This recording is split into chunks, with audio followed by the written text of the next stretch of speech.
దేవుడు ఈరోజు మీ అందరితో ఆయన మాటలు మాట్లాడుతున్నాడు. ప్రతిదినము ఉదయాన్నే మిమ్మల్ని మీరు బ్లెస్ చేసుకోండి. ఆ రోజంతా దేవుడు నా జీవితంలో గొప్ప కార్యాలు చేస్తాడు అని మీరు విశ్వసించి నమ్మండి. ఎప్పుడు మిమ్మల్ని మీరు శపించుకోకండి. ఎందుకు నా జీవితం ఇలా అవుతుంది? ఇంతేనా నా జీవితం అని ఎప్పుడు మీ గురించి మీరు శాపనార్థాలు పెట్టుకోకండి. ఎందుకంటే మీలో ఉన్నవాడు సజీవుడు, గొప్పవాడై ఉన్నాడు.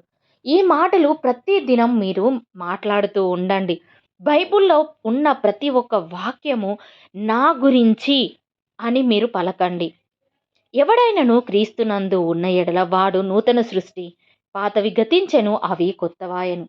అయితే ఈ మాటను మీరు ఎలా పలుకుతారు? దేవుడు నాలో ఉన్నాడు. నేను క్రీస్తు సృష్టిని. నాలో పాత జీవితమంతా గతించిపోయింది. నేను నూతన జీవితం జీవిస్తున్నానని మీరు మాట్లాడండి. నేను బయటికి వెళ్ళినప్పుడు ఆశీర్వదించబడతాను. నేను లోపలికి వచ్చినప్పుడు నేను ఆశీర్వదించబడతాను. నాకు విరోధముగా రూపించబడు ఏ ఆయుధము వర్ధిల్లదు. నేను మరణించను, జీవించి ప్రభు కార్యములు ప్రకటించెదను. నేను మరణించను, జీవించి ప్రభు కార్యములు ప్రకటించెదను. గాఢంధకారపు లోయలో నేను సంచరించినను ఏ అపాయము నాకు కలగదు. ఏ అపాయముకు నేను భయపడను. నా పాదములకు రాయి తగలకుండా వారు తమ చేతులపై నన్ను ఎత్తి పట్టుకుందురు. ఆయన తన దూతలకు ఆజ్ఞాపించును. దీర్ఘాయువు చేత దేవుడు నన్ను తృప్తిపరిచి ఉన్నాడు.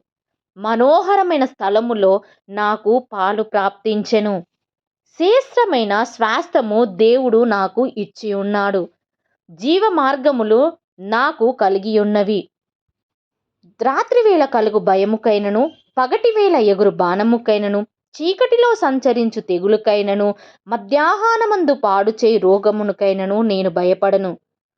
ఆయన తన రెక్కలతో నన్ను కప్పును. ఆయన చేయున్నదంతయు అంటే నేను చేయునదంతయు సఫలమగును. పగలు ఎండ దెబ్బకైనను, రాత్రి వెన్నెల దెబ్బకైనను నేను భయపడను. నాకు ఏ అపాయము రాదు, ఏ తెగులు నా గుడారమును సమీపించను.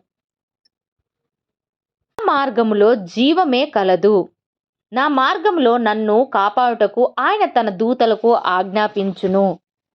నేను ఆయనను ప్రేమిస్తున్నాను గనక ఆయన నన్ను తప్పించెను. నేను ఆయన కుమారుని గనక ఆయనవన్నీ నేను పొందుకొని ఉన్నాను. హల్లెలూయా. నీవు బయటికి వెళ్ళినప్పుడు నేను మరణించను, నేను జీవించి ప్రభు కార్యములు ప్రకటించెదను అని మాట్లాడండి. నీవు అనారోగ్యముగా ఉన్నప్పుడు దేవుని యొక్క ఆరోగ్యము నాకు ఇచ్చి ఉన్నాడు.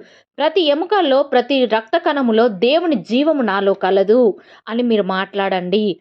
మనము ఈ లోకంలో మాట్లాడితేనే బ్రతుకుతాము. దేవుడు ఎన్నో మాటలు మనకు నేర్పించి ఉన్నాడు. మనకు ఈ మాటలు తెలియక మనం పడిపోతూ ఉన్నాము. ప్రతిదినము దేవుని యొక్క జీవపు మాటలు నా కోసం అని మీరు ఉదయాన్నే ఈ మాటలన్నీ పలకండి. ప్రతిదినం మీ జీవితాన్ని ఆనందంతో మొదలెట్టండి. హల్లెలూయా. మీరు ఈ మాటలన్నీ ప్రతిరోజు మీరు నెమరు వేయండి. నేర్చుకోండి. ప్రతిదినం దాన్ని ధ్యానించండి. అది ఒక అలవాటుగా చేసుకోండి. హల్లెలూయా. ఈ కొద్ది మాటలు దేవుడు దీవించునుగాక. ఆమేన్.